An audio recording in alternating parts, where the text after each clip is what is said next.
Muy buenos días, muy buenas tardes a todas y a todos. Muchísimas gracias por estar aquí. Sabemos que con un pie en vacaciones y con otro pie aquí en la tertulia, en la última tertulia terminológica de este semestre, para mí es un verdadero honor poder presentar a Albert Morales, a un amigo muy querido, y muchísimas gracias por aceptar presentar esta tertulia terminológica titulada La terminología de la pandemia, usos e implementación en contextos nacionales y supranacionales. Antes de presentar a Albert, le recomendamos de que mantengan desactiven su micrófono y cámara para poder hacer la presentación sin interrupciones, y también dejar sus preguntas y comentarios en el chat, y al final de la presentación Albert nos contestará, o también pueden abrir el micrófono y hacer este espacio como un debate, como una tertulia. Sin más, Albert Morales cursó estudios de grado y posgrado en traducción e interpretación, itinerario de traducción jurídica y económica, y en lingüística aplicada en la Universidad Pompeu Fabra. Asimismo, obtuvo en 2015 el doctorado en lingüística aplicada y ciencias del lenguaje con sumas cum laude, bajo la dirección de María Teresa Cabré y Carmen Pineira Tresmontant de la Université d'Artois. Comenzó su carrera laboral como profesor de lenguas en Centro de Educación Secundaria en Barcelona y Chicago. Entre 2010 y 2018 enseñó lengua, literatura, traducción y escritura profesional y académica en varias universidades, sobre todo universidades de Italia, Universidad de Trieste, la de Venecia, la Universidad Oberta de Cataluña. Desde 2008 es traductor, intérprete jurado inglés-español por el Ministerio de Asuntos Exteriores, y además cuenta con experiencia en traducción, principalmente jurídica, para clientes particulares, agencias de traducción e instituciones. Ha colaborado con varios grupos de investigación como Eulaterm, Observatorio de Enología, Cotranslis, GIAT y Transius. Entre 2018 y 2022 trabajó como investigador postdoctoral en el proyecto Legal Translation in International Institutional Settings, Scope, Strategies and Quality Markers, LETRINT, de la Facultad de Traducción e Interpretación de la Universidad de Ginebra, bajo el investigador principal Fernando Prieto Ramos.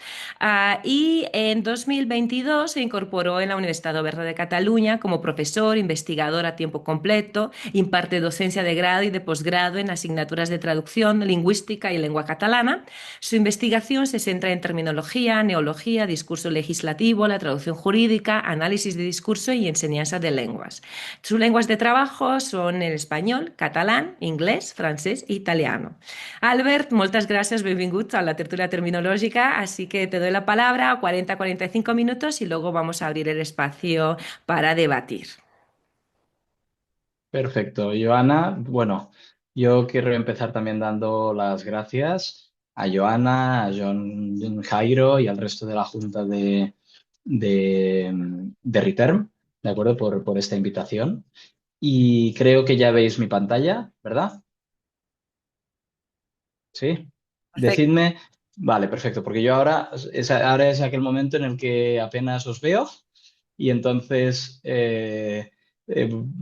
bueno, voy a presentar directamente, ¿vale? Entonces, hoy, bueno, cuando recibí la invitación pues de Reterm, pensamos en compartir una serie de investigaciones que justamente empecé a elaborar de manera autónoma, pues durante la etapa final del postdoctorado en la Universidad de Ginebra y diríamos los primeros años de estar en la UOC como profesora a tiempo completo. ¿De acuerdo? Entonces, son investigaciones de las cuales ya se han publicado los outputs, ¿vale? Los artículos. Así que yo ahora os voy a proporcionar las referencias bibliográficas y evidentemente si en algún momento pues necesitáis lo que sea, ¿de acuerdo? Uno de los artículos, un capítulo, pues me contactáis, ¿vale? Mi correo electrónico a moralesmore@uoc.edu, ya lo veréis al final de la presentación para que podáis tomar notas, si no, Albert Morales Uoc en Google o aparece directamente y ya está, ¿de acuerdo? Entonces, os voy a presentar esta investigación que diríamos que, bueno, en el momento de incorporarme en la web, pues ya he empezado a colaborar con otras personas, hemos hecho converger nuestros intereses de investigación y entonces, diríamos, no, una vez ya publiqué estos artículos que ahora voy a presentar, pues ya no lo he retomado ni lo he continuado, ni he ido añadiendo datos, ¿vale? Sobre las tendencias de implantación pues, que constaté justo pues, hace un año, año y medio, que es cuando hice las últimas actualizaciones de estos datos, ¿vale?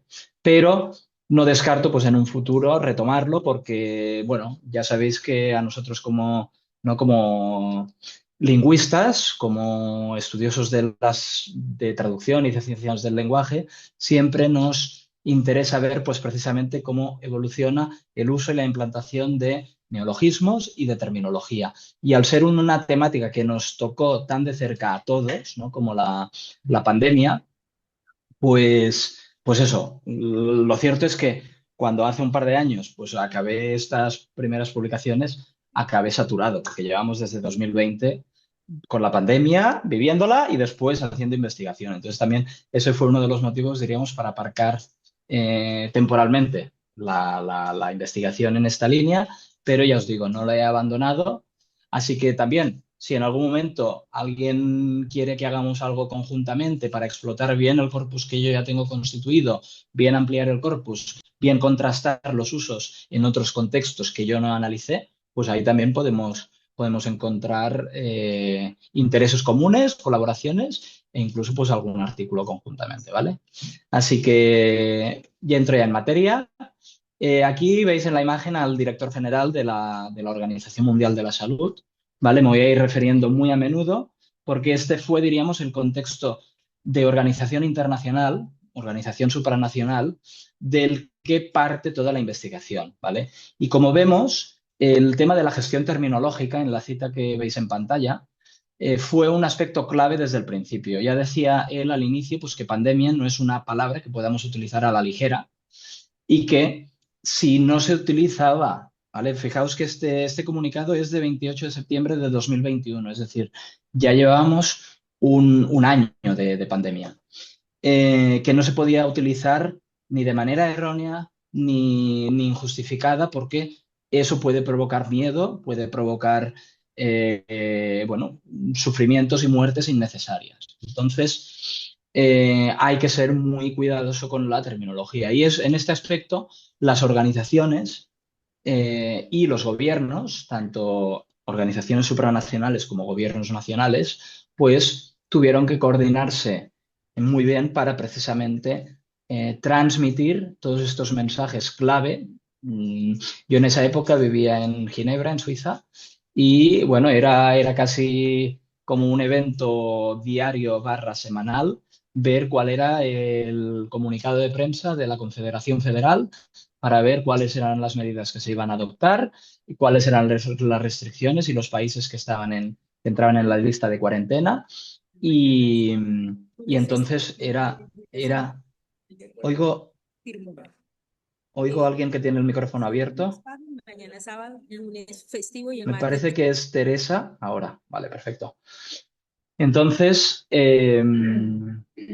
aquí tenéis el índice de la presentación, ¿vale? Al principio, pues los objetivos y las preguntas de investigación que motivaron todas estas publicaciones. Luego ya paso a proyectar la información de las investigaciones ya publicadas, el marco teórico, la metodología, luego un análisis cuantitativo y cualitativo posterior que realicé, resultados y referencias.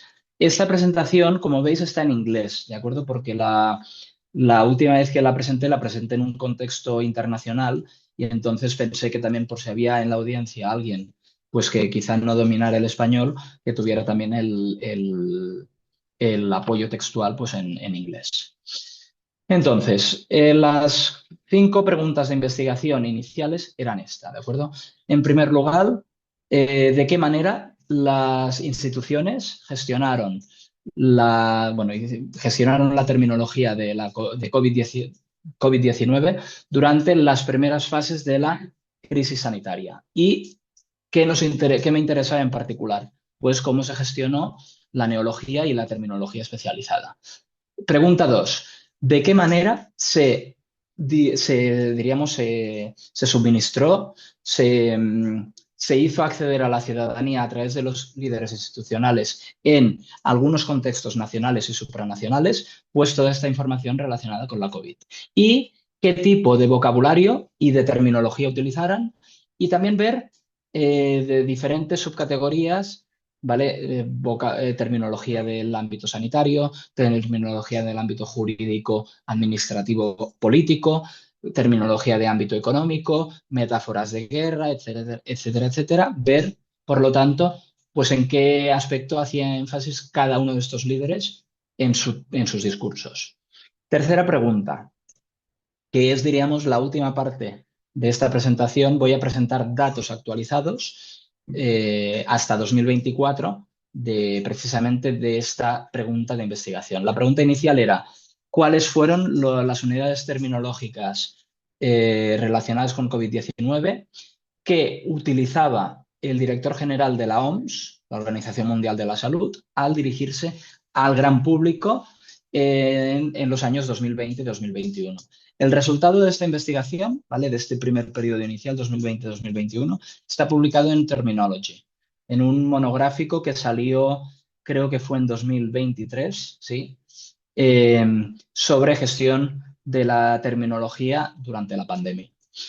Y para este último congreso en el que hablé de este tema, pues sí que quise ampliar los datos para ver si las tendencias que habíamos observado inicialmente en 2020-2021, alargando los datos del corpus a 2022 y 2023, pues ver si se habían consolidado o habían cambiado aquellas tendencias identificadas en el artículo inicial.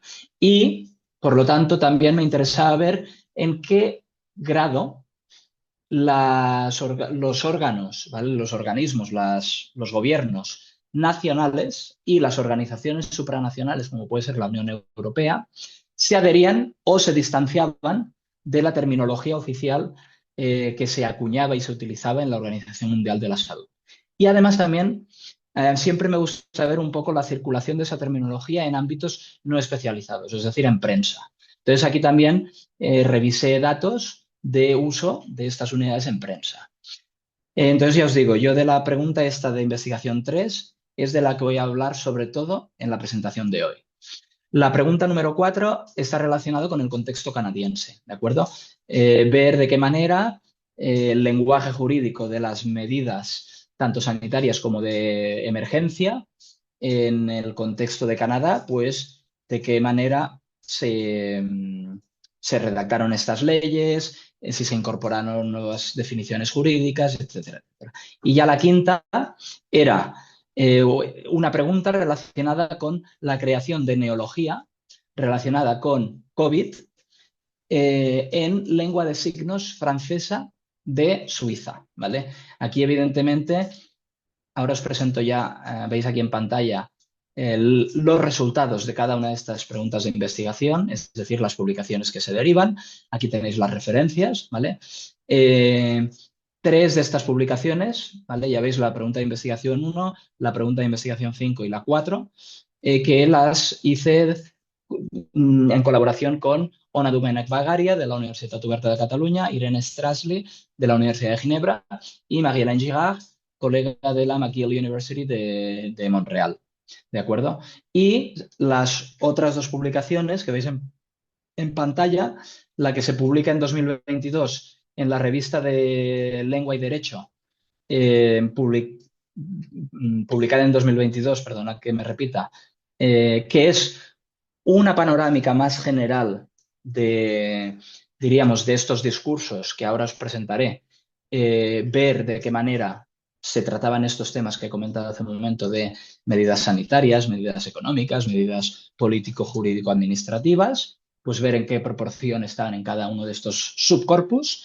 Y ya la última, la pregunta de investigación 3, ya os he dicho, que se publicó en este monográfico sobre terminología de la COVID en la revista de referencia que es Terminology, ¿vale?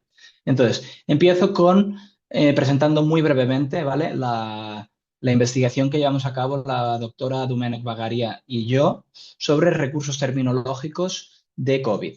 Esta investigación la presentamos en el Congreso Internacional de Neología que se celebró en Génova hace un par de años, ¿vale? Y que se publicó en 2024 en Peter Lang. Entonces, ¿qué hicimos Ona y yo? Seleccionamos los tres bancos de datos terminológicos con más datos y que fueran accesibles para el público general y que evidentemente estuvieran elaborados por instituciones de referencia en el trabajo terminológico. Entonces seleccionamos uno de la Confederación Helvética, que es Termdat, el del centro. ¿Por qué? Porque precisamente el ámbito de uso de Suiza trabaja con múltiples lenguas, inglés, francés, alemán, italiano e incluso romanche, que son, excepto el inglés, las lenguas de la Confederación. Además, IATE. IATE ya lo conocéis, base de datos de referencia de la Unión Europea. Está muy bien IATE porque permite al usuario registrado extraer series de datos terminológicos, colecciones completas de temáticas que ellos han organizado. O sea que para vuestras investigaciones os lo recomiendo como recurso porque, claro, la gran ventaja que tiene IATE es que tiene terminología en las 24 lenguas oficiales de la Unión Europea. Y esto, evidentemente, es es una mina de datos que tenemos datos para años de investigaciones. Y el tercer bloque de datos que analizamos es el del Termcat. Como sabéis, Termcat es el Centro de Terminología para la Lengua Catalana, creado a finales de los años 80. Y también la gran motivación de seleccionar este banco era que tenía datos en italiano, inglés, francés, español y catalán. Entonces, de esta manera, con Domena, lo que hicimos fue, en este caso en concreto de esta publicación, hacer una descripción general de cuáles eran los puntos diríamos, de solapamiento y de diferenciación de cada uno de estos bancos terminológicos y ya más a nivel cualitativo observamos también de qué manera se recurrió a la creación neológica tanto en castellano como en catalán, ¿vale? Entonces, la verdad que recibimos para extraer los datos, esto también diríamos, os comparto con vosotros algunos de los datos del backstage, ¿vale? De toda la preparación de esta investigación para que, por si os puedo dar ideas, ¿de acuerdo? A la hora de extraer los datos de Yate, pues nosotros vimos que, si bien en pantalla aparecía, como veis aquí, created, ¿vale? Si veis, a ver un momento, que lo señalo aquí, veis aquí. Aquí tenemos la fecha de creación de la ficha, ¿vale?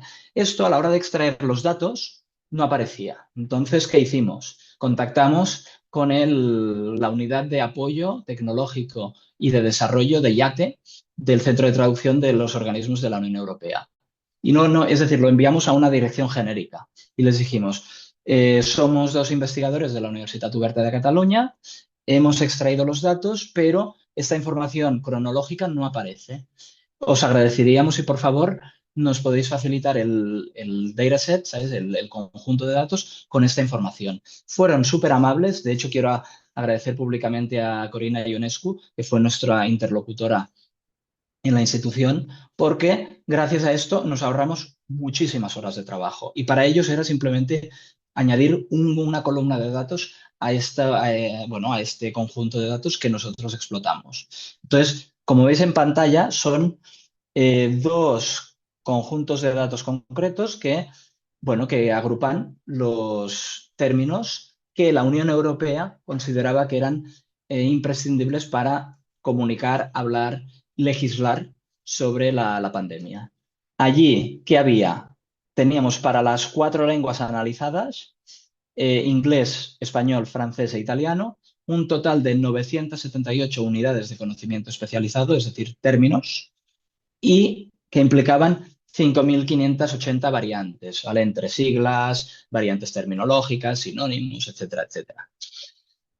Paso a la pantalla siguiente. ¿Vale? A ver, aquí. Entonces, ahora os describo brevemente, ¿vale?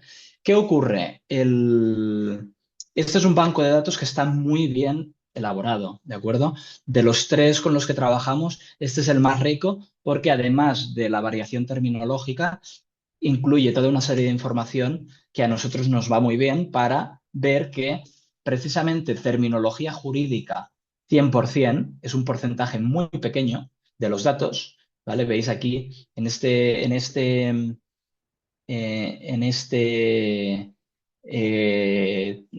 gráfico, ¿lo veis? la parte negra, que es un 1,2%, son términos jurídicos, ¿vale? Y la etiqueta no la hemos puesto nosotros. La etiqueta la ponen los servicios lingüísticos de la Unión Europea. Entonces, el resto, ¿vale? El 98,75% restante, nos interesaba ver de qué tipo de terminología estábamos hablando. ¿Por qué?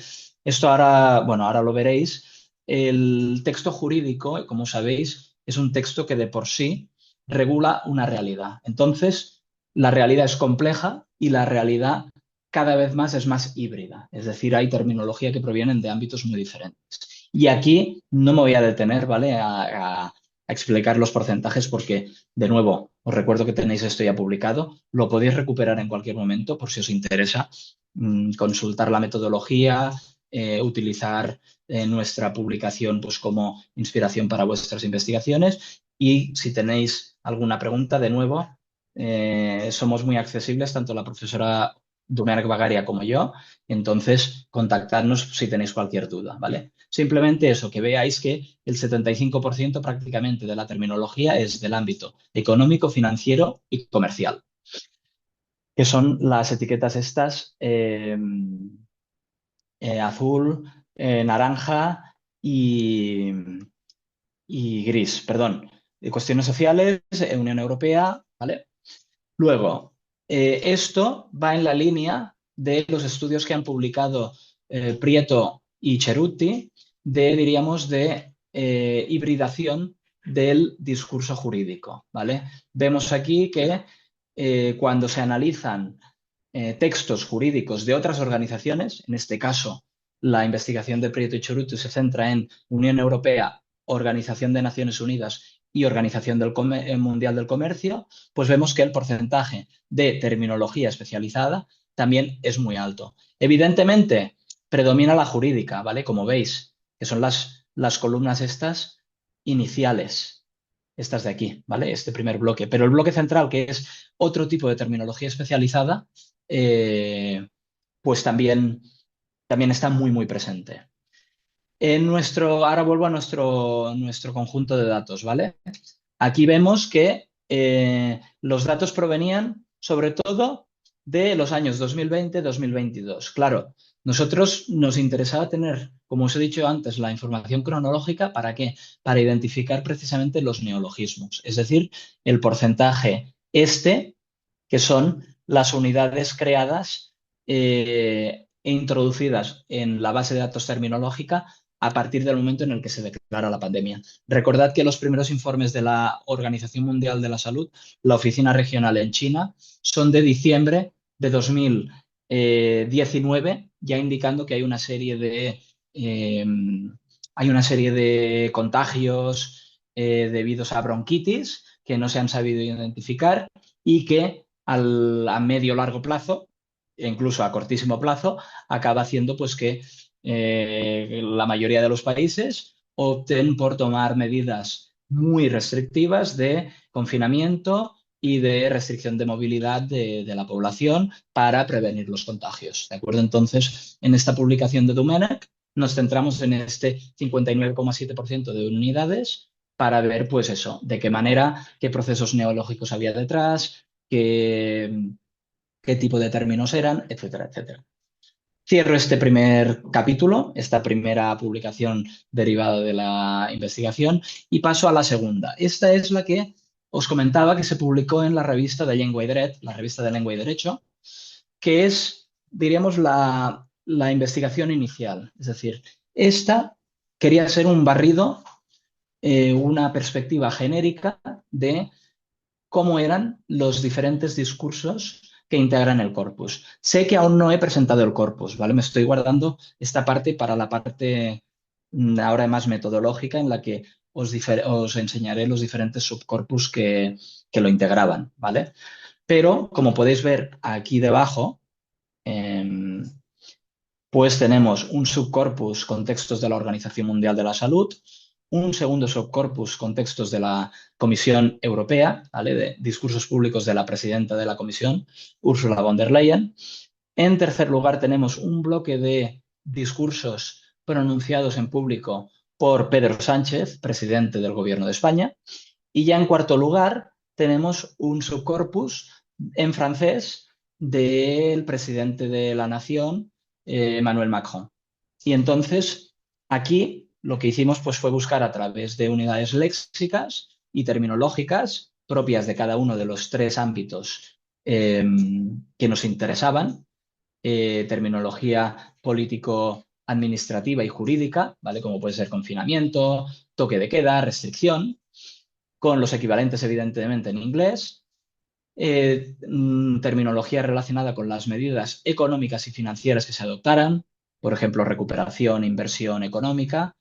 En casos en los que hay palabras evidentemente muy polisémicas, como puede ser recuperación, se hacía un filtrado manual de las ocurrencias que generaban ruido, es decir, de las que eran léxico general y no terminología especializada. Y ya por último, el tercer bloque de terminología que observamos era el que está relacionado con las medidas sanitarias que se adoptaran, pues como por ejemplo mascarilla, perdón, aislamiento o vacuna, ¿vale? Y entonces aquí veis de manera muy gráfica en cada uno de los años, pues la proporción de el léxico, ¿vale? Y la terminología relacionada con cada una de estos ámbitos, de estas facetas de la pandemia en cada una de las instituciones. ¿Qué vemos? Nos sorprende. De acuerdo a la Organización Mundial de la Salud, por ejemplo, predomina sobre todo el lenguaje relacionado con las medidas sanitarias. ¿De acuerdo? Ellos no tienen competencia directa en ningún estado, pero sí que las recomendaciones de la OMS, los estados las recuperan. Entonces, la OMS no entra en cuestiones más políticas, como puede ser una cuestión económica o una medida jurídica para gestionar la pandemia, y de ahí que se entienda pues, que su vocabulario se centra sobre todo en qué medidas sanitarias deben adoptar los países. Sin embargo, segundo bloque, ya vemos la Comisión Europea. Aquí la Comisión Europea, como sabéis, desde un punto de vista histórico, nace sobre todo como Unión Económica de Estados, ¿vale? De ahí que el primer nombre fuera Comunidad Económica Europea.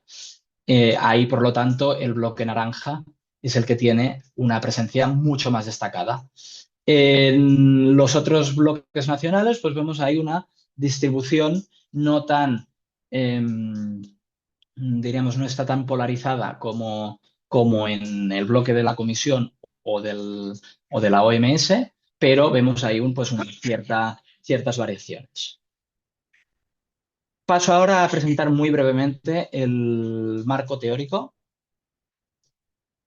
de nuestro trabajo, porque, de nuevo, os remito a las publicaciones. Allí podéis encontrar detalladamente pues, todas las referencias utilizadas para los trabajos pues, que hoy os estoy presentando. Básicamente, mi investigación nace del análisis del discurso, ¿de acuerdo? Y ver de qué manera, me interesa en particular ver de qué manera el líder institucional habla en nombre de la institución y, por lo tanto, qué valores, qué terminología, qué discurso proyecta cuando ejerce este rol, diríamos, del líder institucional. El marco que utilizamos para la terminología es la teoría comunicativa de la terminología de Cabret, puesto que, como bien sabéis, el uso y la divulgación de contenido, información técnica o científica requiere que el emisor tenga un control absoluto del significado preciso de las unidades especializadas que están emergiendo en su discurso, es decir, los términos, y además en el marco conceptual, en el árbol, diríamos, conceptual de esa materia, saber exactamente dónde se sitúa, porque ese es el conocimiento del experto. Y como sabéis, la unidad terminológica dentro de este marco pues es poliédrica, ¿vale? Y tiene varias dimensiones, la cognitiva, la lingüística y la comunicativa. Dentro de la terminología, diríamos ya desde mi puerta de entrada a los estudios en lingüística fueron gracias al Observatorio de Neurología, por lo tanto sigo trabajando en esta línea porque me parece fascinante de qué manera no los hablantes, las instituciones, los medios vamos incorporando estas nuevas realidades y se van denominando y se van pues creando nuevas palabras. Entonces, la definición de la que parto es la que reformula Cabret en 2016, ¿vale? Que destaca precisamente la importancia del uso en discurso del neologismo y que el uso del neologismo pues está anclado tanto a un momento determinado en tiempo como en circunstancias sociales, políticas, ideológicas e incluso temáticas. Siguiente presentación del marco teórico, ¿vale? También parte de mi trabajo junto con Fernando Prieto Ramos se ha basado en publicar y en analizar de qué manera la sistematicidad y la precisión de la terminología son aspectos centrales para garantizar la calidad de la traducción en contextos institucionales. Puesto que, punto 2, una institución como en este caso la Organización Mundial de la Salud es una referencia en el ámbito de competencia de dicha organización, en este caso la salud. Y por lo tanto, nosotros en una investigación que publicamos en 2019, quisimos ya analizar de otras instituciones de qué manera, cuando está muy clara este rol de agente reconocido en ese ámbito de conocimiento especializado, pues de qué manera el resto de agentes comunicativos, especializados, terminológicos, utilizan ese mismo discurso, esa misma terminología que la organización de referencia. Además, como sabéis, la traducción institucional tiene un rol esencial a la hora de los procesos de armonización terminológica. Y cabe destacar que en época de COVID, como indica Alan Bowker, pues fue crucial hacerlo de una manera rápida y que llegara al gran público, ¿vale?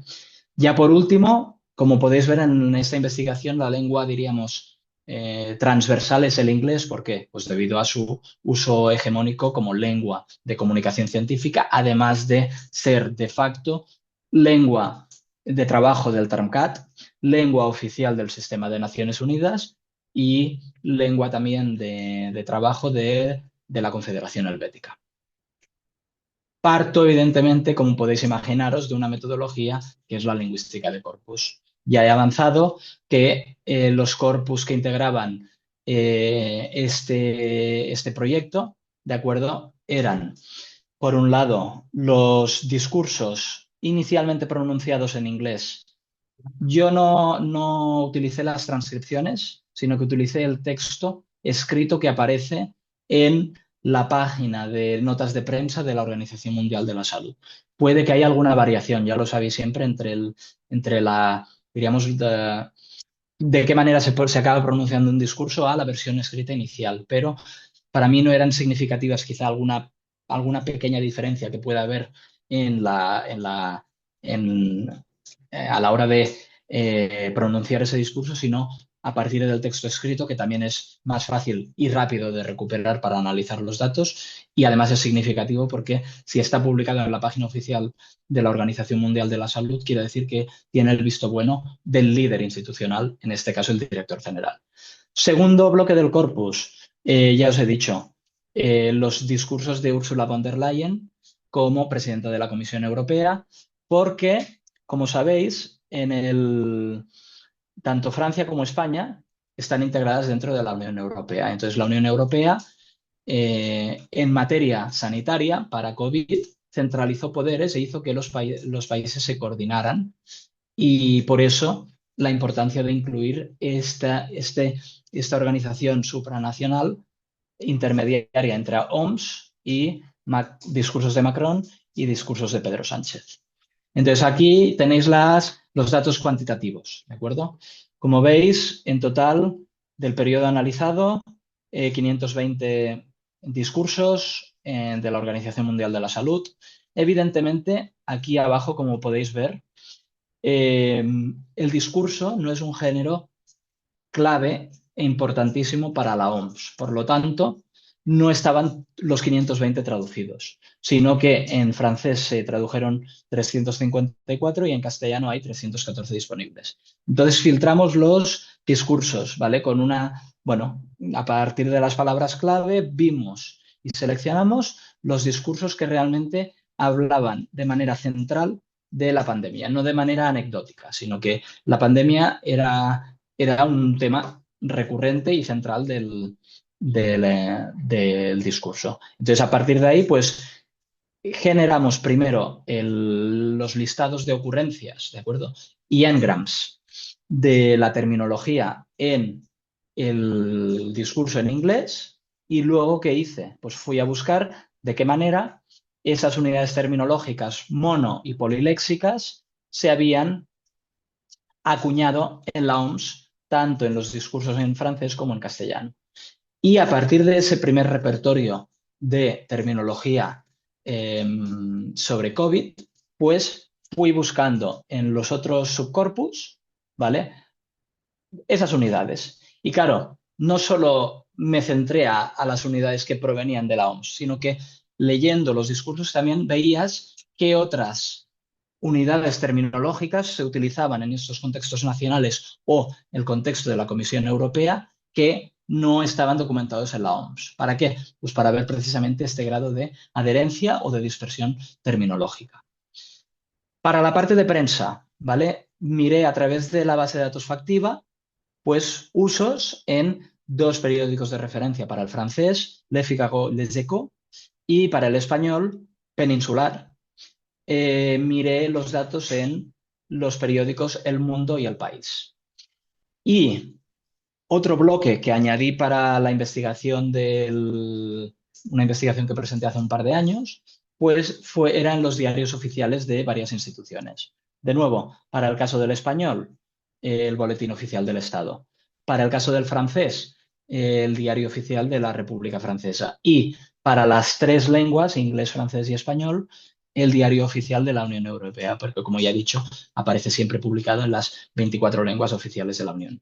Metodología que utilicé, la que utilizamos el profesor Prieto Ramos y yo para este artículo publicado en el marco de el proyecto Letrint, en el que colaboré como postdoc, como bien ha indicado Iona al inicio, entre 2018 y 2022, de ver usos e implantación de términos como governance, tariff peak, tariff escalation and hedge fund en contextos también supranacionales y de prensa.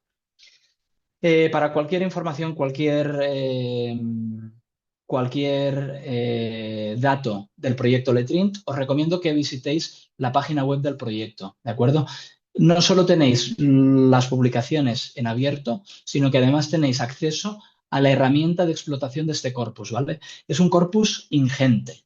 Como podéis imaginaros, son todos los textos que publica Naciones Unidas, Organización Mundial del Comercio y Unión Europea en 3 años, 2005, 2010 y 2015, en 3 lenguas, inglés, francés y español. Por lo tanto, para cualquier estudio de corpus que vosotros queráis hacer de estas 3 lenguas en el periodo comentado, 2005-2015, que sepáis que aquí tenéis una fuente inagotable de datos. ¿Vale? Voy a pasar rápido porque veo que ya voy a 34 minutos. Esto lo tenéis publicado. Aquí podéis ver qué tendencias presentaban.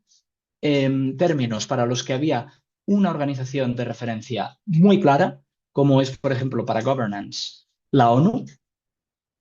Sin embargo, para otra institución, para otro término, para el que no había una sola institución de referencia, sino que había toda una serie de instituciones, como por ejemplo el Banco Mundial, el Fondo Monetario Internacional, el Banco Central Europeo, que diríamos que demuestran efectivamente, como veis en pantalla, que un término tan resbaladizo como hedge fund, pues presentaba un altísimo grado de variación y de dispersión terminológica. Entonces, la metodología que utilicé para presentar los datos de qué manera los términos acuñados en la OMS y utilizados en inglés, español y francés se ven en los otros subcorpus que ya os he presentado. En rojo veréis los datos que son términos que no utiliza la OMS, pero sí que se documentan en alguno de los otros subcorpus. En amarillo, términos que utiliza la OMS, la Organización Mundial de la Salud, pero que por frecuencia o por criterios explícitos no son los preferidos por la institución. Y ya por último, en verde tenéis los términos que son los preferidos por la OMS en el caso de que haya variación terminológica. Además, tenemos, lo que veis en pantalla. Contra más rojo, más dispersión. Contra más verde, más adherencia terminológica. un par de casos significativos, ¿de acuerdo? Por ejemplo, aquí veis los datos de un término escurridizo como vaccine nationalism, ¿vale? Vemos, por ejemplo, que en francés, ¿vale? Pues eso, se utiliza el nationalisme sanitaire en un 100%, que son las unidades que no es la unidad preferida por la OMS. La unidad en francés preferida por la OMS, ¿cuál era? El nacionalisme vaccinal. ¿Qué ocurre en inglés? Vemos que en el contexto de la Unión Europea se prefiere hablar de health nationalism, mientras que en la OMS tenemos un solo término utilizado que es el de vaccine nationalism. Y en castellano directamente no veíamos referencias a este término, ¿vale? Otro caso con el que seguramente estáis familiarizados, el physical and social distancing, ¿vale? Al inicio de toda la pandemia, la OMS dice que hay que utilizar social distancing, pero se corrige, nada, al cabo de 3 o 4 semanas de haber declarado la pandemia. Y dice, no, que consideramos que la mejor manera de emplear el término de esta realidad sería physical distancing, porque no queremos que la gente precisamente esté aislada y tenga un distanciamiento social. Entonces, de ahí que hubo esta corrección. Pero claro, esta corrección a nivel institucional pues sí que en alguno de los bloques, ahora veréis los datos, sí que se acabó implantando.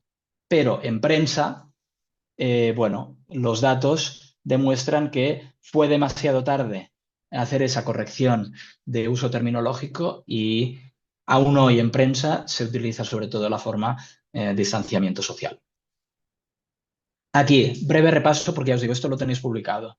Entonces, aquí los 20, las 20 unidades más frecuentes, ¿vale? Del corpus inicial de los discursos del director general de la OMS.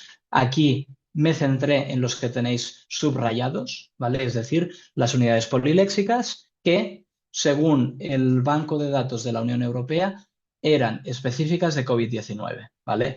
Y son estas que tenéis en pantalla. COVID-19 pandemic, personal protective equipment or gear, pandemic preparedness, vaccine equity, physical distance distancing, social distance distancing, vaccine nationalism, COVID-19 virus, oxygen concentrator, and herd immunity. ¿Vale? Entonces, hice el repaso de ver si estaban documentadas o no en cada uno de estos bloques. Y aquí tenéis los datos, ¿vale? Voy ya rápido porque veo que me quedan 5 minutos, ¿vale? Aquí vemos que hubo un cambio en el focus de los discursos del director general, ¿vale? Vemos que al principio, evidentemente en el primer bloque de discursos, que es el que va de 2020 a 2021, pues el porcentaje de términos, ¿vale? Generales era mucho mayor que el de específico de COVID, ¿vale? Y aquí tenéis los datos precisamente en azul clarito, que la parte esta de COVID, bueno, se reduce. También vemos, por ejemplo, el uso de engrams, pero de nuevo, paso a la diapositiva siguiente para poder presentar los resultados, ¿vale? Aquí de nuevo tenéis los 10 términos más frecuentes en el segundo bloque del subcorpus, ¿vale? Este de los discursos del periodo 2022-2023. Y de nuevo, ya os digo, aquí tenemos pues un resumen de los datos principales, ¿vale? ¿Qué unidades terminológicas presentaban más dispersión terminológica? Herd immunity, ¿vale? Social distance and distancing and physical distance and distancing. ¿Cuáles estaban en una fase ahí mediana? El vaccine nationalism, vaccine equity, 2 unidades más del discurso político que del discurso sanitario, como podéis imaginaros. Y aquí también tenemos el personal protective equipment and pandemic preparedness. Y ya por último, las unidades en las que se constató una adherencia mayor a los usos terminológicos de la OMS en estos contextos nacionales y en prensa, pues son las que veis en pantalla, ¿vale? El herd immunity, el COVID-19 virus, pandemic preparedness, COVID-19 pandemic and oxygen concentrator. Aquí lo tenéis desglosado por bloque, ¿vale? Es decir, aquí a la izquierda tenéis los datos del 2020-2021 y aquí los datos de 2021-2023. Si comparamos columna por columna, por ejemplo, en prensa, ¿veis? En prensa, en francés, sí que hay un ligero aumento de las unidades que se prefieren en la OMS y por lo tanto vemos que ahí sí que acaba favoreciéndose la implementación terminológica de unidades que se acuñan y se prefieren en la OMS. Segundo bloque, el de textos jurídico-administrativos en francés, ¿vale? Vemos que aquí precisamente descienden un 10%, del 45 al 35, y que incrementan las unidades no preferidas, ¿vale? Pero no son unidades sancionadas, es decir, son unidades que no son las más frecuentes en el contexto institucional de la OMS, pero también están documentadas. Tercer bloque, el del Diario Oficial de la Unión Europea, versión francesa. Aquí de nuevo vemos la misma tendencia. Se reduce del 93,3% al 78,1%, en detrimento de unidades que son las no preferidas en este contexto institucional. Vamos ahora a al segundo bloque, el bloque de la lengua española, ¿vale? Prensa en español. Vemos aquí un ligero, pero nada, un 1%, ¿vale? ¿Y dónde hay el cambio más significativo? Este 4%, ¿veis? Del 33,8% se pasa al 37,7% de unidades que se condenan en el ámbito institucional o no se usan directamente. Segundo bloque, terminología documentada en el Boletín Oficial del Estado. Aquí vemos la misma tendencia, ¿vale? Veis que aumenta el porcentaje en rojo, disminuye de un 40 de un 12, perdón, sí, de un 12,8 pasamos al 23,8%. Y ya por último, el del Diario Oficial de la Unión Europea, de nuevo, reduce el porcentaje de unidades preferidas por la OMS y aumenta sobre todo el bloque de unidades no preferidas, ¿vale? Esto es lo mismo pero agrupado, por lo tanto paso. Aquí tenéis los datos desglosados por cada uno de los subbloques. Aquí, diríamos de manera escrita, lo que he presentado en la tabla de resumen, ¿vale? Entonces, sí que vemos tendencias similares en ambas lenguas, ¿vale? Se prefiere las opciones terminológicas que se usan y se acuñan en el marco de la Organización Mundial de la Salud, a excepción, ya hemos dicho, de varios de los bloques en el Boletín Oficial del Estado y la opción preferida por la OMS muestra un descenso en algunos subcorpus de los que hemos analizado, como por ejemplo es el Diario Oficial de la República Francesa, el Diario Oficial de la Unión Europea, edición en francés, o el Diario Oficial de la Unión Europea, versión en español, ¿vale? Entonces, bueno, aquí indiqué unas preguntas y líneas de investigación para continuar explorando a partir de estos resultados de las investigaciones que os he presentado. Lo voy a saltar porque ya voy por el minuto 45:05 y aquí tenéis las referencias bibliográficas y ya por último mis datos de contacto. Así que ya os lo he dicho antes, yo estaré encantado de poder, bueno, de poder echaros una mano si tenéis dudas, consultas y evidentemente ahora pues abierto al debate con vosotros, que para esto es una tertulia terminológica. Muchísimas gracias, Albert, por esta explicación y tan exhaustiva y por recordarnos también algunos términos que seguramente se nos habían olvidado, ¿no? Por traer otra vez la pandemia presente en nuestra vida, pero de una manera más amigable. Entonces, aquí tenéis un comentario por parte de Isabela, que creo que se tuvo que desconectar. Felicidades, Albert, por la presentación y muchas gracias a los organizadores por otra tertulia terminológica tan interesante. Feliz verano a los hemisferios norte y feliz invierno a los del sur. Un abrazo. Compañeras, compañeros, vamos a abrir la ronda de preguntas, respuestas, comentarios. Así que antes de que inicie con algunas preguntas, quisiera escuchar a los que están aquí presentes. Pueden levantar la mano, abrir su micrófono o escribir sus comentarios en el chat.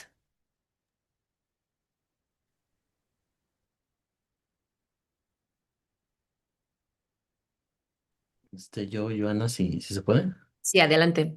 Sí, hola Albert, pues nada, muchas felicidades por esta interesante presentación y el recorrido que has hecho a lo largo de meses. Entiendo que toda esta parte de terminología y neología de hace 5 años para acá ha sido bastante interesante y bueno, documentarla como lo has hecho, creo que es invaluable, ¿no? Mira, yo he estado hace poco involucrado, he tratado de investigar esta cuestión del paso de la terminología, quizás no estándar o algunos nombres que le he dado, que es estos términos o estas palabras que se utilizan, sobre todo en contextos que no consideramos especializados tradicionalmente, ¿no? Yo hablo, por ejemplo, de algunos oficios y demás, pero en este caso particular, vemos o hemos visto que la gente empezó a utilizar la terminología justamente a partir del brote de la pandemia. ¿Vale? Y que empiezan a adoptar términos como el COVID o inmunidad o algunos que tú has mencionado, la mascarilla misma, ¿no? Nadie utilizaba la palabra hasta que dio la pandemia y fue necesario adoptarla en nuestro léxico diario. Quisiera saber tu opinión sobre la tendencia de este uso, si como un proceso neológico puede, no sé, caer en desuso la terminología de la pandemia en la población en general, o si en tus estudios has visto que se han fijado algunos términos en este léxico general, o cómo ves tú que va la tendencia. Vale, de acuerdo, Jorge. Muchas gracias por el comentario. Respondo, lo que me has ido señalando. Efectivamente, este ha sido un trabajo de muchos meses, ¿vale? Justo lo pude emprender porque estaba acabando un contrato, el contrato de la Universidad de Ginebra, y estaba en un periodo de transición entre obtener la plaza en la Universitat Oberta de Cataluña y de ahí pues, que tuviera todo el tiempo necesario, porque ya sabéis el trabajo que supone constituir un corpus de este tipo, limpiarlo mínimamente para que no hubiera ruido y ya pues a partir de la constitución del corpus pues empezar a explotar todos estos datos y evidentemente pues buscarlo en los otros bloques que he comentado, ¿no? En los textos jurídico-administrativos, en los diarios oficiales, en prensa, para ver precisamente de nuevo, claro, lo de la prensa que dices tú, lo de los contextos no especializados, a mí también me interesa mucho lo que señalas tú. De hecho, si tienes un momentito luego para comentar exactamente esto de los oficios que tú estás analizando, me interesa, la verdad. Así que si luego puedes comentarlo, yo encantado de escuchar. Yo precisamente tomo como referencia la prensa, porque la prensa es un reflejo de qué debates, ¿no? Qué temas están en la arena pública, ¿no? Y que son relevantes para hablar de la actualidad. Creo efectivamente, ¿vale? Que por lo menos en el tema de COVID sí que ha tenido un impacto en el léxico general, ¿vale? A ver, no he desarrollado estudio sistemático, ¿sabes? Para, diríamos, para poder hacer esta afirmación de manera contundente, pero sí que puedo comparar con un estudio que acabo de realizar con el grupo EULATERM de la Universitat Pompeu Fabra, en el que hemos analizado eh, de qué manera los manuales, ¿de acuerdo?, de educación infantil, educación primaria y de educación secundaria obligatoria de aquí, de Cataluña, pues establecen la terminología, el vocabulario especializado básico para que los estudiantes vayan, a medida que van creciendo, adquiriendo esta terminología. Este es un proyecto muy interesante en el que varias personas de aquí, como Jorge, Mario Porras, también colabora, que está encabezado por Rosa Estupá, ¿vale? Entonces, si os interesa este tema, os invito a que estiréis del hilo a través de Rosa Estupá, que es la investigadora principal del proyecto. Pero justamente analizando datos para ese proyecto, pues bueno, contrastamos el uso de unidades hiperespecializadas, pues no sé, de química, de ciencias del medio natural, que aparecen, que están documentadas en manuales de quinto de primaria, primero de educación secundaria obligatoria. Con la colega con la que he realizado esta investigación, que es Elisenda Bernal, también de la Universitat Pompeu Fabra, pues hemos constatado que en prensa algunas de esas unidades que aparecen mucho en los manuales de primaria y de secundaria apenas se utilizan en un arco de 20 años en medios de comunicación escritos en catalán. Claro, aquí ves que por lo tanto hay una presencia hiper especializada de unidades en un manual que no, bueno, que no se explica porque en el lenguaje general, ¿vale? En prensa general, no tiene esa presencia. Si tomamos los datos de unidades de COVID, como bien has dicho tu mascarilla, has comentado también, no me acuerdo qué otro ejemplo, pero PCR. Antes de la pandemia, poquísima gente sabía que era un test PCR, ¿no?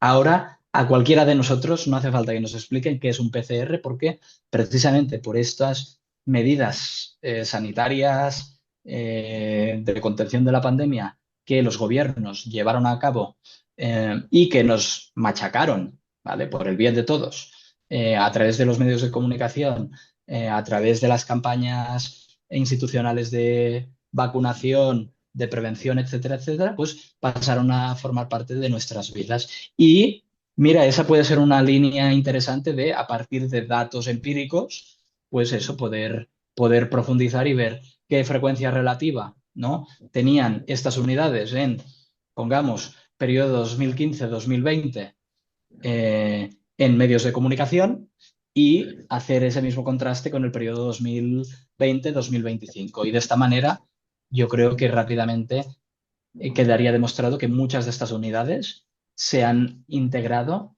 Bueno, y quien dice, yo utilizo muchos corpus de prensa porque por la facilidad que supone explotarlos con Factiva. Factiva, no sé si lo conocéis, es una base de datos ingente, ¿vale? Es Dow Jones. Es una herramienta, básicamente es una herramienta que ha desarrollado Dow Jones, ¿vale? ¿Para qué? Para proporcionar información a los analistas financieros para que puedan tomar decisiones en base a la actualidad sociopolítica, financiero-económica que aparece en prensa pues, sobre cada día. Y para no tener que estar buscando pues, tú en La Vanguardia, en El País, en El Mundo, tú allí tienes toda la prensa en 90 lenguas, de, no sé, lo digo de memoria, pero de 15.000 fuentes de información diferentes, pues tú tienes estos datos volcados, tratados y limpios para poder verificar, como hago yo, pues presencias de uso por año, incluso por mes puedes mirar, o por día, ¿vale? Y así te permite tener esta panorámica, diríamos, de no la impresión de he analizado el país, he analizado no sé, la página web de Radio Televisión Española, sino que de esta manera, creo yo, al tener una base de datos tan exhaustiva, las afirmaciones que tú haces pues son más representativas. ¿He respondido a tu pregunta, Jorge? Sí, sí, claro, muchas gracias. Vale. Y eso, y si me puedes comentar brevemente el tema de los oficios. Donde acá ahora mismo. Sí, Bueno, sí, sí. Bueno, pues nada, estoy justo haciendo un estudio donde comparo los métodos, los contextos de activación de una palabra para convertirse en término, justamente con los trabajos de Cabré, de Inés Cruel, etcétera, comparándolo con los contextos en los que se usan algunas unidades especializadas en los oficios, como la Talavera en México, los zapateros, etcétera, ¿no? Entonces, la idea es justamente hacer una analogía de este tipo de contextos y son suficientemente comunicativos, lo suficientemente eh, especializados los contextos para decir que la unidad se está activando.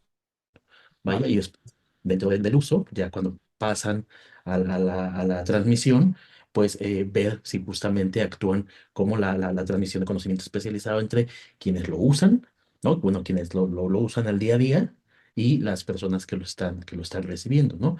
La premisa es que si el contexto de activación es similar o es el mismo a un término y si la transmisión también justamente se da a un porcentaje mínimo, o sea, que solamente algunas personas lo lo utilizan y algunas solo lo conocen y algunas lo desconocen completamente, entonces estaría actuando como un término o como una unidad especializada, ¿vale? Y a partir de justo Perfecto. relaciones conceptuales y demás, ¿no? Entonces, pues me pongo en contacto contigo, te escribo, Perfecto. Yo tengo ahí. encantado y si hace falta, pues un día podemos hacer una videollamada. Bueno, se lo digo a Jorge, pero os lo digo a los demás, ¿vale? De si necesitáis lo que sea, ya tenéis mi correo electrónico y yo dispuesto a echar una mano. Perfecto, muchas gracias. Muchísimas A gracias, ti. Jorge, Albert, por la respuesta. Carlos Prudecio dice tema muy importante, ¿no? La COVID-19 no ha terminado, no terminó. Entonces, claro, sería también interesante ver ahora lo que ha pasado 2020. Tus datos eran 2022-2023, ¿verdad? Entonces, sería bueno verlo. Sí, prácticamente sí, hasta finales de 2023, sí. Ajá, de ver ahora, por ejemplo, ¿no? Sí, Cómo se ha ido evolucionando la terminología y si sí. se siguen empleando de tal manera o se han incorporado nuevos términos, ¿no? Porque creo que sería bastante interesante analizar. También nuestra compañera de la ENAL, Radina Dimitrova, dice muchas felicidades por la excelente conferencia. Glauber, desde Brasil, excelente presentación. Felicidades, Albert. Rosa María dice excelente proyecto, merci beaucoup, muy obrigada, muchas gracias. Así que las felicitaciones están aquí presentes en el chat.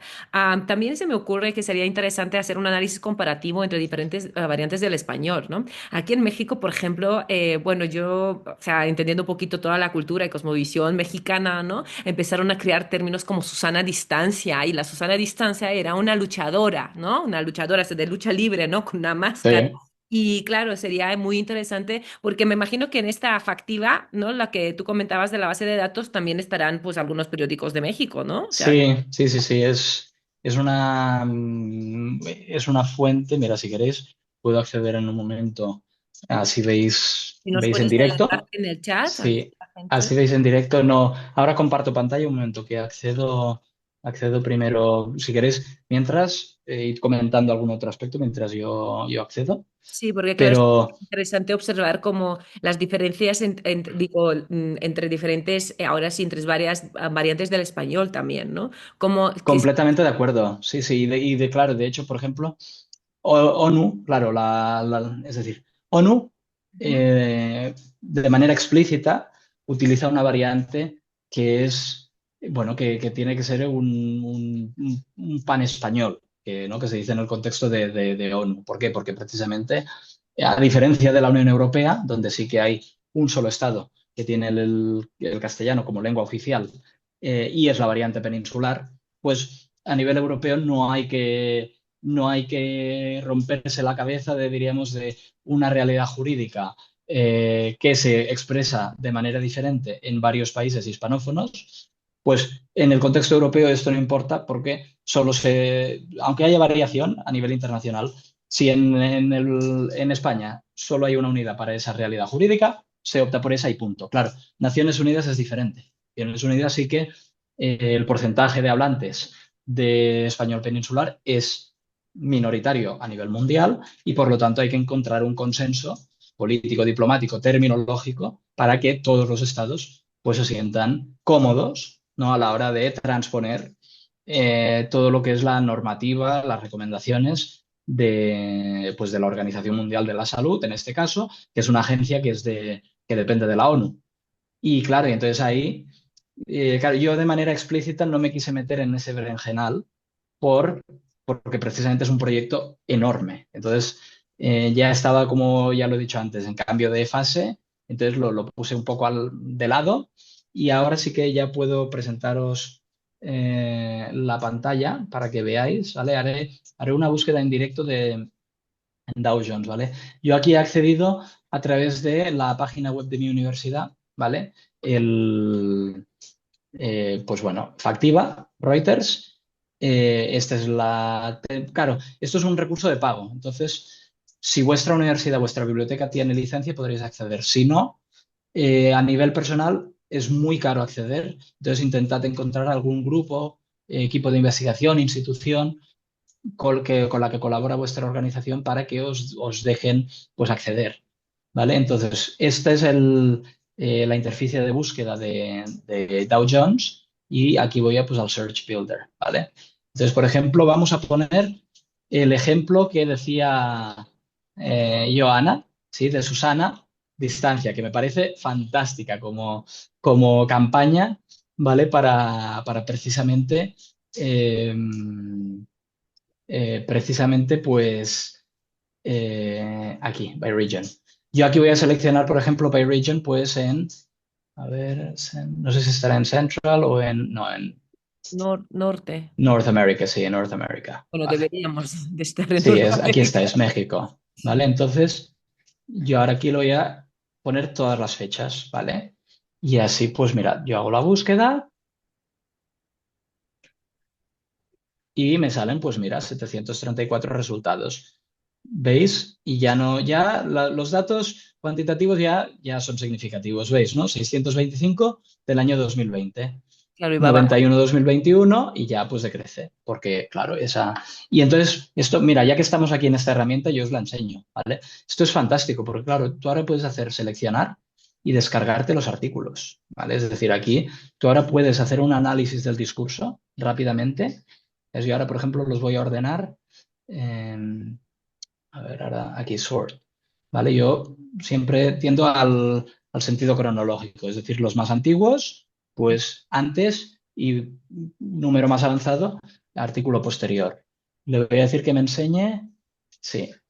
Entonces aquí, eso, aquí ahora podéis seleccionar los artículos y te los descarga en formato RTF o en formato PDF, ¿vale? Y mirad, a ver, headline, article. Y ahora lo estoy bajando en...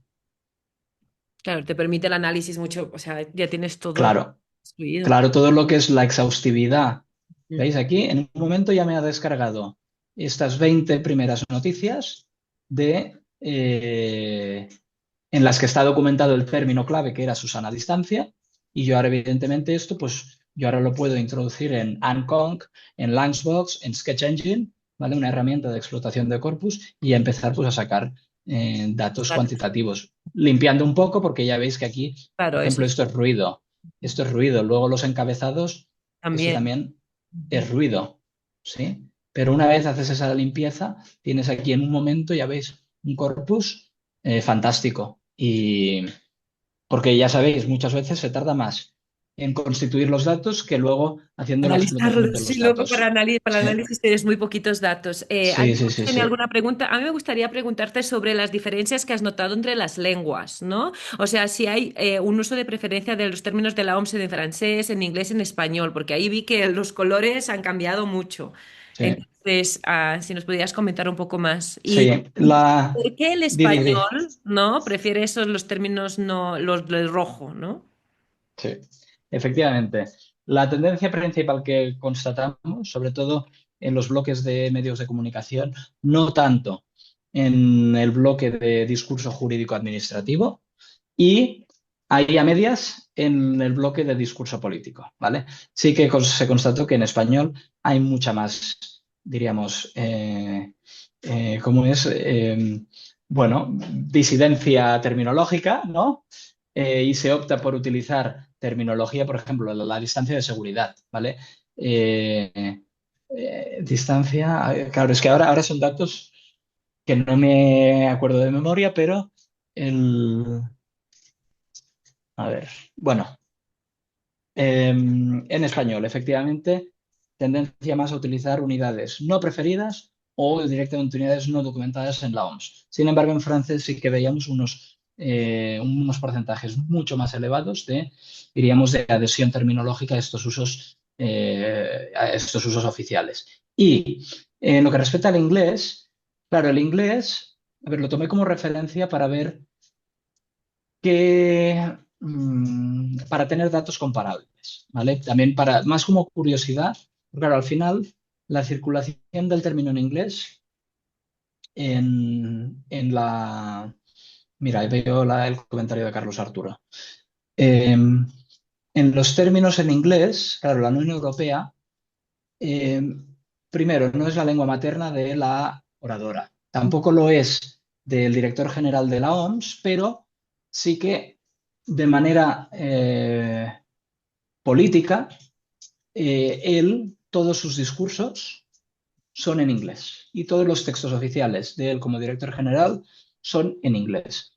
Ursula von der Leyen no es el caso. ¿vale? Ursula von der Leyen, en función del país que ella visita como líder institucional de la Comisión Europea, utiliza o el alemán, que es su lengua materna, o bien generalmente el inglés. Si bien también hay discursos documentados en otras lenguas. Entonces, ya tenemos para empezar este factor de el uso del inglés o no como lengua política. Em, pero claro, pero me iba bien para hacer este enlace entre, porque al final, claro, al final, por mucho que el inglés no sea lengua oficial central de ningún estado de la Unión Europea, sí que es cierto que hay países que lo tienen, bueno, Irlanda y Malta, por ejemplo, sí que lo tienen protegido constitucionalmente, pero ya está. El inglés no deja de ser la lengua internacional, la lengua franca de comunicación científico-médica. Y más en este caso en el que, de nuevo, la organización matriz era la OMS. La OMS, si bien tiene la sede en Ginebra, por lo tanto, contexto francófono, es una burbuja, ¿vale? Porque, bueno, de hecho, para ese trabajo yo entrevisté a algún terminólogo de la unidad de español de la Organización Mundial de la Salud, precisamente, para tener esta información de insider, ¿vale? De por qué se optó pues, por ciertas unidades, qué criterios habían utilizado, qué guías de estilo les habían servido. Y toda esta información me fue muy bien pues, para entender precisamente la elección final de determinadas unidades, ¿vale? Por ejemplo, el Personal Protective Equipment, me acuerdo que era, claro, ahora de memoria puedo recuperar la diapositiva, pero ahora de memoria no me acuerdo, pero sé que era por una cuestión de pan español, ¿vale? Si bien en contextos médicos se utilizaba más la unidad, diríamos, X, que era la unidad más utilizada en Hispanoamérica, si no creo recordar mal, como ellos utilizaron entre varias fuentes un glosario que elaboraron conjuntamente en Contramédica, ¿vale? La Asociación de Traductores de Traducción Médica, pues de memoria recuerdo que me explicaban que precisamente se había optado por ese porque era en la comunicación médica era más habitual la forma, diríamos, de la península que la forma, diríamos, de pan-español que se había intentado para la OMS. Sí, es muy interesante, pero también puede ser que esta discrepancia, ¿no? Entre los términos preferidos por la OMS en francés, a diferencia del español, puede ser que entre los términos que la OMS propone hayan muchas variantes de Latinoamérica y que no necesariamente se ven reflejadas en el español de España. Efectivamente, sí, sí, ahí de hecho, ahí soy muy consciente de que, ya os digo, este es un estudio muy peninsular céntrico y Sí. que por lo tanto las afirmaciones que podemos extraer son aplicables solo a la variante peninsular y que evidentemente para completar los datos habría que mirar datos bueno, ya lo sabemos, no podemos decir del español de Latinoamérica porque hay muchos españoles, por lo tanto habría que mirar muchos contextos nacionales y mediáticos nacionales para poder hacer que, bueno, ahí, mira, ahí ya hay un trabajo de partida hecho, que es todos estos artículos. Así que si alguien de los aquí presentes se quiere animar para que conjuntamente o de manera individual pues quiera verificar estos usos en contexto nacional, también que me escriba y si lo quiere hacer de manera individual, adelante. Y si lo quiero hacer de manera conjunta, pues yo también encantado de ahí de estar disponible. Porque contra más descrito esté el uso, más diríamos, real es la descripción de no solo una variante del español, que es minoritaria a nivel internacional, sino que tendremos no, una radiografía, una panorámica mucho más representativa porque precisamente tendrá ya alguna de estas variantes que yo no analicé para el estudio, pues por los motivos que ya os he comentado. Y también sería interesante observar realmente el español de la OMS, ¿no? Porque sí, sí, es el pan español, ¿no? Pero también Sí.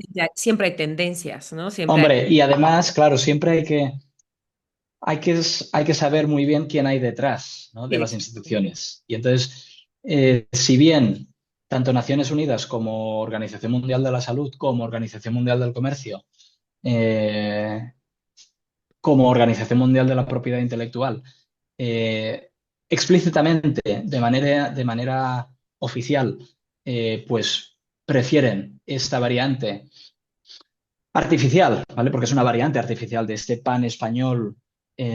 Pues sí que es cierto que muchas veces la composición de los equipos no es tan variante y representativa de las variantes que quieren representar como debería ser.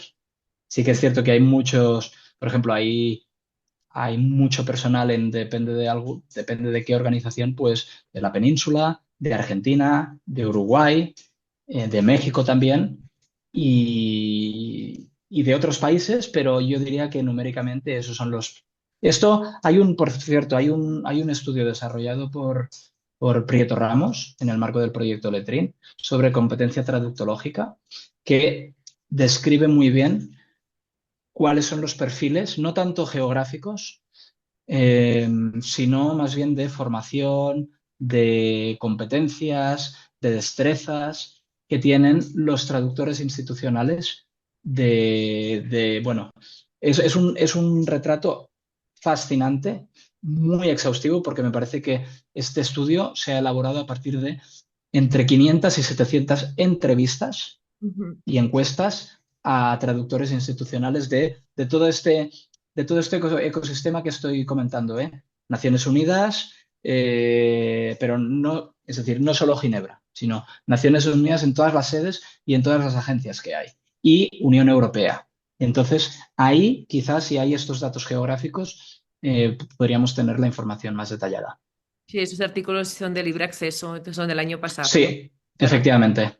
En 2024. También Mm, lo que estoy pensando, y ya vamos a ir cerrando esta parte del debate, también la Organización Panamericana de la Salud, ¿no? También es efectivamente, otra organización que está afiliada a Naciones Unidas. Entonces, claro, es efectivamente. otra triangulación a ver si realmente la OMS y la Organización Panamericana de la Salud tienen como utilizan la misma Claro. tecnología o no. Y Y además ahí sería un espejo, diríamos, de la estructura de este estudio de corpus que hay el gobierno nacional, ¿no? Pongamos, escogemos, no sé, Colombia y México. Y tenemos, bueno, México no lo sé, ¿qué países están en esta Organización Panamericana de la Salud?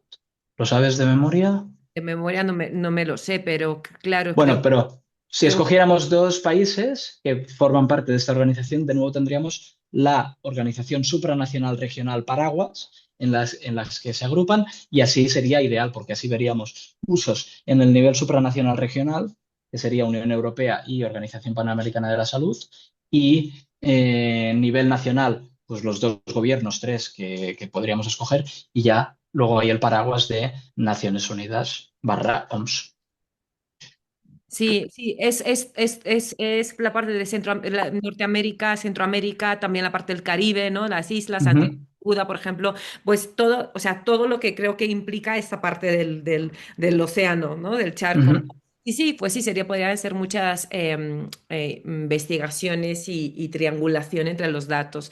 Carlos, Completamente. Turok menciona, ¿no? En Colombia los términos fueron aislamiento, cuarentena, distanciamiento social, ¿no? Claro. Felicitaciones Sí. por el trabajo también presentado. Pues bueno, Albert, yo creo que nos ha inspirado mucho.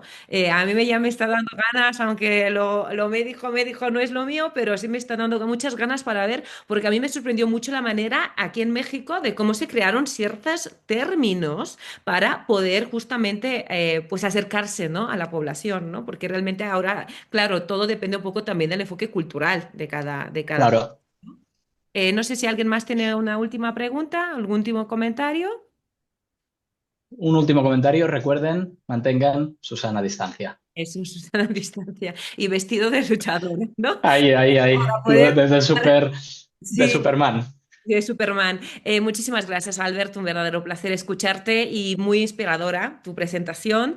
Muchas gracias por animarnos o a sumarnos a esta investigación y desde de nuestros países no poder aportar con más datos, ver justamente el tipo del español o la tendencia del español que se utiliza en estas organizaciones internacionales. Muchísimas gracias en nombre del Comité Ejecutivo de RITERM y nada, esperemos que esto siga, ¿eh? Sería bueno ampliar la investigación ahora con estos tiempos y pues te esperaremos más aquí en las tertulias. Reitero mis agradecimientos a todos vosotros y hasta pronto. Gracias a todos también que estuvieron presentes. Adiós.